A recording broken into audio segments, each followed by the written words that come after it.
العالمين إنك حميد مجيد لا إله إلا أنت سبحانك إني كنت من الظالمين فاستجبنا له ونجيناه من الغم وكذلك ننجي المؤمنين إلى حضرة المصطفى رسول الله صلى الله عليه وسلم الفاتحة أعوذ بالله من الشيطان الرجيم بسم الله الرحمن الرحيم الحمد لله رب العالمين الرحمن الرحيم مالك يوم الدين إياك نعبد وإياك نستعين اهدنا الصراط المستقيم صراط الذين أنعمت عليهم غير المغضوب عليهم ولا الضالين آمين. Bismillahirrahmanirrahim. Assalamualaikum warahmatullahi wabarakatuh.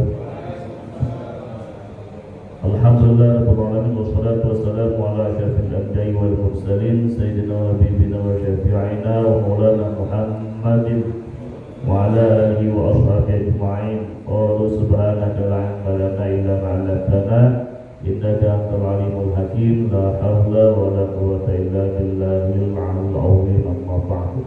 Atul mukarramin salamin para ulama para guru khusus orang tua kita, guru kita Al-Ustaz Dr. Sajjad Berani yang kita doakan semoga beliau sehat walafiat panjang umur dan berkah. Yang kita hormati guru-guru kita, Ustaz Masofi, para hujjah, para sepuh yang kita bisa sebutkan satu persatu namun tidak memiliki hormatan ta'zim kami yang kami doakan semoga beliau para guru-guru, para sepuh selalu memberikan sehat walafiat panjang umur. Amin. Dan kepada jamaah sekalian yang mau sholat subuh, bapak, ibu, kaum muslimin wal muslimat dimanapun saja berada, yang mudah-mudahan kita semua, keluarga dan keturunan kita senantiasa dimuliakan oleh Allah Subhanahu wa Ta'ala. Amin ya rabbal alamin.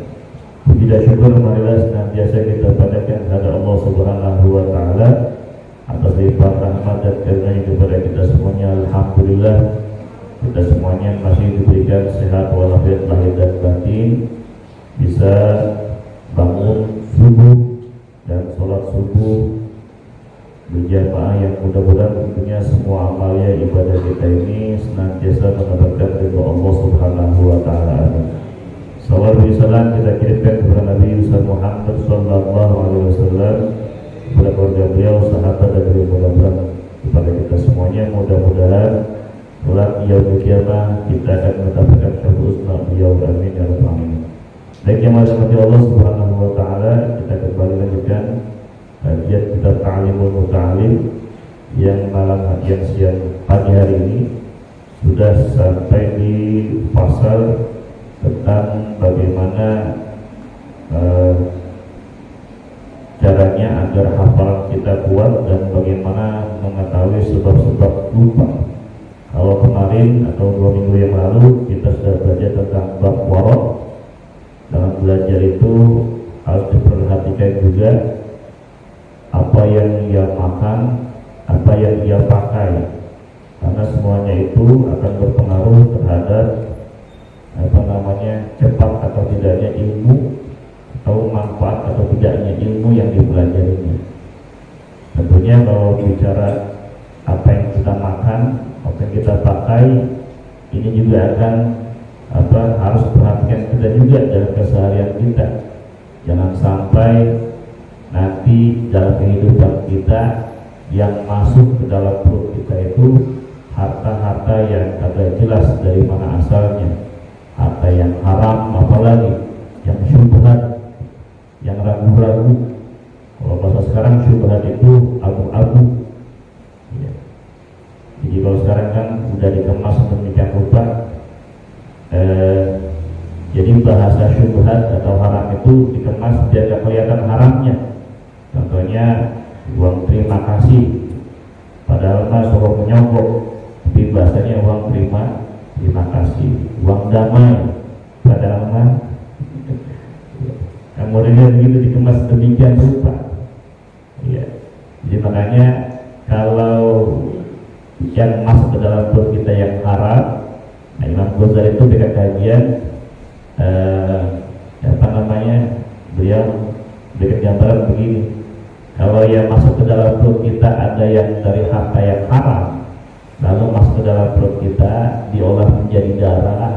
bukan ngalir ke otak, ke mata, ke badan.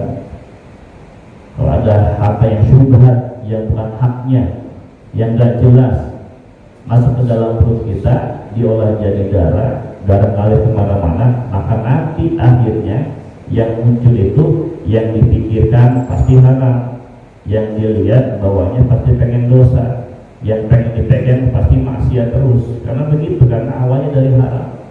Makanya kalau copet, begitu selesai nyopet, duitnya habis dipakai, yang dipikirkan besok siapa lagi yang saya copet.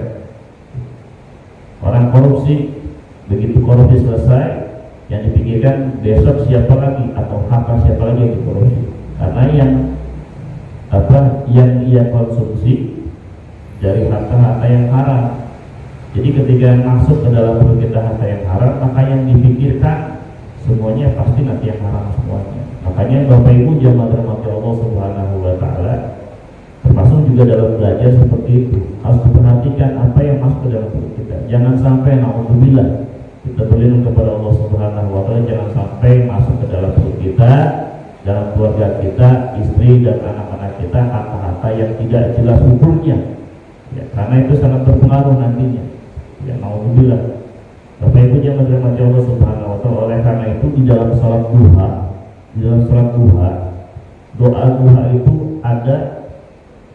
Kalau Bapak Ibu memahami baca sholat duha itu kan artinya banyak itu. Makanya sholat duha itu dikaitkan dengan menarik rezeki. Padahal duha itu bukan hanya menarik rezeki saja.